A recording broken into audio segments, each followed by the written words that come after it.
Olá, queridos! Estamos juntos outra vez para estudar de novo nosso estudo tão bom que nós estávamos estudando ontem sobre a morte. E agora nós precisamos ampliar esse assunto. Nós precisamos entender para que ninguém engane você. Aliás, você precisa entender que são dois assuntos no final dos tempos que vão fazer uma divisão entre todas as religiões. Esse é um deles. Você precisa saber muito bem o que acontece quando alguém morre, precisa entender muito bem o que acontece quando alguém perde a vida, sai-lhe o fôlego de vida. Vamos orar para que o Espírito de Deus trabalhe conosco? Santo Deus e amado Pai, louvado seja o Teu nome para sempre, pela chance que temos de estudar contigo. Organiza a nossa mente, organiza o nosso coração e a nossa vida. Fortalece-nos pela glória de Jesus. Em nome dele rogamos e agradecemos. Amém. Você se lembra que no último estudo nós paramos exatamente num texto de Jó? Abra de novo a sua Bíblia em Jó, vai lá, Jó é antes de Salmos, e você precisa entrar em contato com isso para que a gente pegue ali o fio juntos, nós possamos entender juntos a mesma coisa. Jó capítulo 27, vamos juntos, para que você possa compreender a seriedade deste momento, seriedade desse assunto. 27, vamos lá? Olha lá, Jó 27, por favor, verso 3, diz assim: enquanto em mim houver alento e o sopro de Deus no meu nariz... Peraí. Sopro de Deus no meu nariz. Alento. Na Bíblia Figueiredo diz espírito em vez de sopro. Mas o que acontece o homem quando ele perde este fôlego de vida? Lá em Eclesiastes 12, 27, tá lembrado? É só para você pegar os mesmos detalhes para que você possa compreender junto comigo a sequência das ideias. Vai para Eclesiastes. Eclesiastes é muito claro. Eclesiastes 12, verso 7 diz: e o pó volte à terra como era, e o espírito volte a Deus que o deu. Tá bem? Então vamos entender uma coisa aqui. Isto é, o espírito da vida, pelo meio do qual o homem vive, e que só lhe é emprestado por Deus, por ocasião da morte, volta ao grande autor da vida. Uma coisa muito simples de entender. Tá bem? Avante. Tendo vindo de Deus, e a ele pertence, e o homem só o pode ter eternamente como dom divino, por meio de Jesus, isso está escrito em Romanos 6, 23, quando o espírito volta para Deus e o pó, que é o homem que foi feito alma vivente, volta para a terra no princípio, volta ao que era a terra, e a pessoa não mais existe como ser vivo, consciente e pensante, exceto como existe na mente, plano e propósito de Deus, por Jesus Cristo na ressurreição. Neste sentido, para ele vivem todos. São Lucas 20, 38. Porque todos serão ressuscitados. Lá em São João 5, 28. Vou explicar isso daqui para você entender bem. Quando o homem morre, o que volta para Deus é o fôlego de vida, mas Deus não se esquece de tudo que a pessoa viveu enquanto estava aqui na terra. Um dia, quando Jesus voltar e a nossa vida ficar guardada com ele, você sabia que a nossa vida fica guardada com Jesus? Não é uma pessoinha, não é uma alma, não é um espírito vagando ou que fica um monte de... Não existe isso. O que volta é o fôlego de vida e a lembrança daquela pessoa. Um dia, quando a pessoa ressuscitar, ela vai voltar no mesmo pensamento que havia morrido, no mesmo momento. Você sabia disso? Quem somente tem direito à vida eterna? Vamos dar uma olhadinha?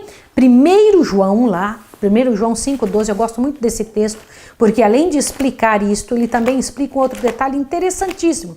1 João está lá pertinho de Apocalipse, corre lá. Você vai gostar muito disso. 1 João, corre, por favor. 1 João, capítulo 5, verso 12, diz assim: quem tem o Filho, tem a vida. Quem não tem o Filho de Deus, não tem a vida. A nossa vida está em quem? Se foi Jesus que trocou a vida dele com a nossa morte, então ele é o único que tem a vida que nos pertence. A nossa vida fica escondida com Cristo em Deus. Avante. O maior pecador tem a posse desse presente, a vida. Mas ao perder ele esta mesma vida, não espera ter vida eterna, nem dela tem promessa. A vida eterna só pode ser recebida em Cristo Jesus. Entende isso? Não existe como um ser continuar vivo quando ele peca. Somente se Deus fizer a troca através de Jesus. Compreendeu? Agora veja um outro detalhe. Por que foi Adão expulso do jardim do Éden e excluído da árvore da vida? Gênesis 3:2. Só que eu preciso ser bem rapidinha para que você entenda esses detalhes todos. Gênesis 3, verso 2 diz assim: Respondeu a mulher à serpente: Do fruto da árvore do jardim podemos comer, mas do fruto da árvore que está no meio do jardim, disse Deus, não comereis dele, nem nele tocareis, para que não morrais. Interessante isso. Isso me faz pensar bastante. Isso me faz organizar minha mente de uma outra maneira. Isso eu tenho que pensar e começar a raciocinar. Então, no momento em que o homem pecasse, o homem deixaria de viver para sempre. Agora a minha pergunta: que foi feito para manter o homem afastado da árvore da vida? Gênesis 3:24. Dá uma olhadinha o que diz aqui. Havendo lançado fora o homem, pôs querubins ao oriente do jardim do Éden e uma espada flamejante que se revolvia por todos os lados para guardar o caminho da árvore da vida. Por que foi isso importante? Veja o verso 27. Então disse Deus, o Senhor Deus, o homem agora se tornou como um de nós, conhecendo o bem e o mal. Assim, para que não estenda a mão e se torne também da árvore e viva eternamente... Então ele seria pecador eterno se ele então comesse da árvore da vida sem a ação de Jesus. Sem Jesus chegar para o homem e conversar com ele, fazer a troca com ele, da vontade dele pela vontade do céu, sem que o homem aceitasse a graça de Jesus, sem que o homem aceitasse o poder de Jesus Cristo sobre ele, o homem, se tivesse comido da árvore da vida, ele seria pecador imortal. Você entende isso? Um dia você vai entender isso de forma melhor. Olha bem, como somos considerados todos os homens em nosso estado natural? Em estado natural, para que você compreenda melhor essa situação. Efésios capítulo 2, 3. Efésios é lá no Novo Testamento, corre até lá. Efésios capítulo 2. Olha lá, Efésios capítulo 2, achou? Eu vou ler com você agora. Efésios 2, verso 3 diz assim: Entre eles todos nós também andávamos nos desejos de nossa carne, fazendo a vontade da carne e dos pensamentos, e éramos por natureza filhos da ira, como também os demais. Qual é a nossa natureza? Filhos da ira. Agora, se a ira de Deus permanece sobre nós, qual é o resultado disso? Vamos dar uma olhadinha em São João 3,36. Volta para um pouquinho para São João. São João 3,36 traz para nós uma informação bastante interessante. São João 3,36 está escrito assim: Todo aquele que crê no Filho tem a vida eterna. Mas todo aquele que rejeita o Filho não verá a vida, pois sobre ele permanece a ira de Deus. Se você gravar esse texto de São João 3,36, vai te fazer compreender muito claro que uma pessoa naturalmente não pode ter vida eterna ou não pode viver eternamente se não tiver Jesus, porque sobre esta pessoa permanece a ira de Deus. Por meio de quem o pecador é salvo da ira? Romanos 5, verso 9. Vai lá em Romanos capítulo 5, verso 9, diz assim. Romanos 5, verso 9 diz o seguinte: Logo, muito mais agora, sendo justificados pelo seu sangue, seremos por ele salvos da ira. Então, somos salvos da ira por meio de quem? Por meio do sangue de Jesus. Pronto, essa parte está muito clara.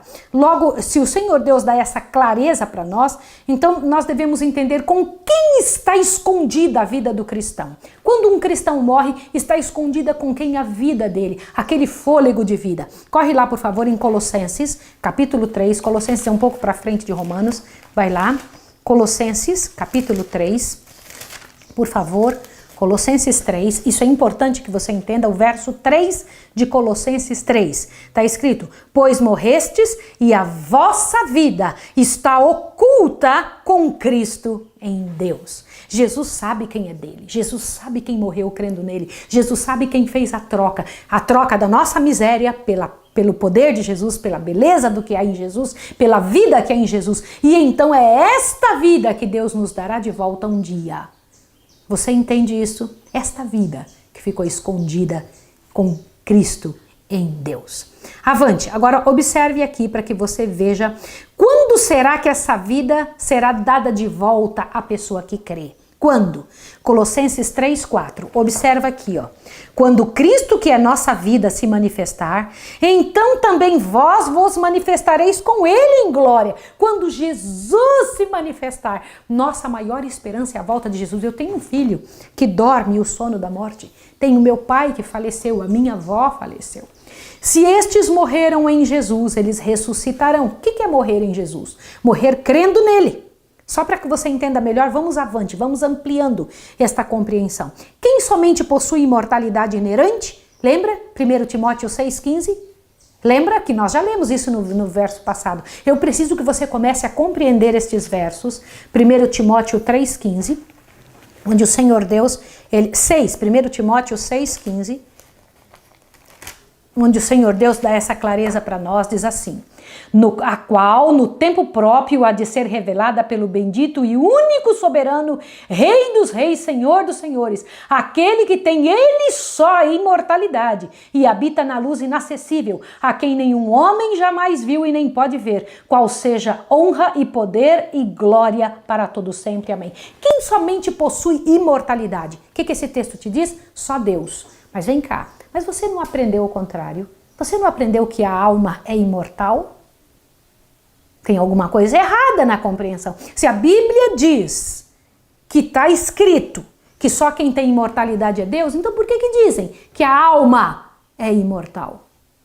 Você precisa compreender isso. Eu sei que você está aí com o coração na mão agora. E eu sei que esse assunto vai dividir o mundo. Avante, outra pergunta. Por quem foi trazida a luz a imortalidade? Agora, 2 Timóteo, vai lá, 2 Timóteo 1, verso 10. Olha que coisa interessante esse texto. E que agora se manifestou pelo aparecimento de nosso Salvador Jesus Cristo, o qual destruiu a morte e trouxe à luz a vida e a imortalidade pelo Evangelho. Amém! Como assim? Quando Jesus ressuscita, ele que tinha vida em si mesmo, ele consegue, depois disso, por ser o primogênito dos mortos, conceder a todos os seres, olha que coisa tremenda, todos os que crerem nele, a imortalidade ele concede pelo dom que há nele mesmo. Isso eu acho fantástico. A quem é prometida a vida eterna, então? Para que pessoas? Romanos, capítulo 2, vai em Romanos, vai encher o seu coração agora. Romanos, capítulo 2, Romanos um pouquinho antes de Coríntios, você encontra o livro de Romanos. Romanos, capítulo 2, verso 7, Deus diz assim: dará a vida eterna aos que com perseverança em fazer o bem procuram glória, honra e incorrupção. Ah, peraí. Algumas pessoas, quando morre alguém, pode ter vivido a vida terrível, diz agora está no céu, essa pessoa está no céu. Será que isso é verdade? Ou será que isso é só para acalmar o coração das pessoas que estão aqui, estão inventando uma mentira? Leia de novo esse texto. A quem é prometida a vida eterna? Romanos 2, verso 7. Olha o que é dito aqui, ó. Olha só, dará a vida eterna aos que, com perseverança em fazer o bem, procuram glória, honra e incorrupção. Você entendeu a seriedade desse texto? Esse texto é muito claro, porque abre com clareza uma situação para nós. Eu tenho só mais 2 perguntas, e dessas 2 perguntas depende toda uma situação. Olha só, ninguém precisa procurar o que já possui. Se uma pessoa já possui imortalidade, por que tem que procurar imortalidade? O fato que devemos procurar a imortalidade é por si só a prova de que não a possuímos ainda, não a possuímos agora. Olha as últimas 2 perguntas. Quando serão os fiéis transformados para a imortalidade? Quando? Os fiéis serão... As pessoas pensam que quem agora foi embora, morreu santo, morreu com a vida justa, morreu fazendo tudo que é certo, já está no céu. Será que é verdade? Veja o que a Bíblia diz em 1 Coríntios. Corre aí, 1 Coríntios capítulo 15, um pouquinho para frente de Romanos você encontra Coríntios. 1 Coríntios capítulo 15, vamos ver o que Deus diz quando receberão imortalidade as pessoas justas. 1 Coríntios 15, dá uma olhadinha por favor, verso 51, diz assim: eis que vos digo um mistério, na verdade, nem todos dormiremos, mas todos seremos transformados. Nem todos dormiremos, nem todos morreremos, avante. No momento, num abrir e fechar de olhos, ao soar a última trombeta, pois a trombeta soará e os mortos surgirão incorruptíveis e nós seremos transformados. Pois convém que isso que é corruptível se revista da incorruptibilidade, não mais micróbios, não mais doença, não mais envelhecimento. E isso que é mortal se revista da imortalidade. Então, e somente então, se cumprirá a palavra que está escrita: tragada foi a morte pela vitória. Você entendeu isto? Você compreendeu a seriedade disso? E os mortos vão dizer: onde está, ó morte, o teu aguilhão? Onde está, ó morte, a tua vitória? Isso está escrito em 1 Coríntios capítulo 15. Isso é muito interessante. Eis que vos digo o mistério. Na verdade, nem todos dormiremos, mas todos seremos transformados. Quando soar a última trombeta, Jesus virá tocando, os anjos tocando a trombeta, e então a última trombeta tocando. E então nós vamos ser transformados quando Jesus chamar dali da nuvem, na volta dele, quando ele chamar dali da nuvem: despertai, despertai, vós que dormis no pó da terra. No próximo estudo você vai entender melhor isso. Olha, que será tragada então? 1 Coríntios 15, 54 diz: e quanto a isso que é corruptível, quando isso que é corruptível se revestir de incorruptibilidade, e isto que é mortal, o ser humano, se revestir de imortalidade, então se cumprirá a palavra que foi dita: tragada foi a morte em sua vitória. Interessante isso, né? Tragada foi a morte na vitória. Agora vamos ver uma nota sobre alma e espírito. Presta muita atenção nisso aqui agora. No Velho Testamento, a palavra alma é traduzida da palavra hebraica nefesh, ou nepesh. Eu vou escrever aí na tela para você ver.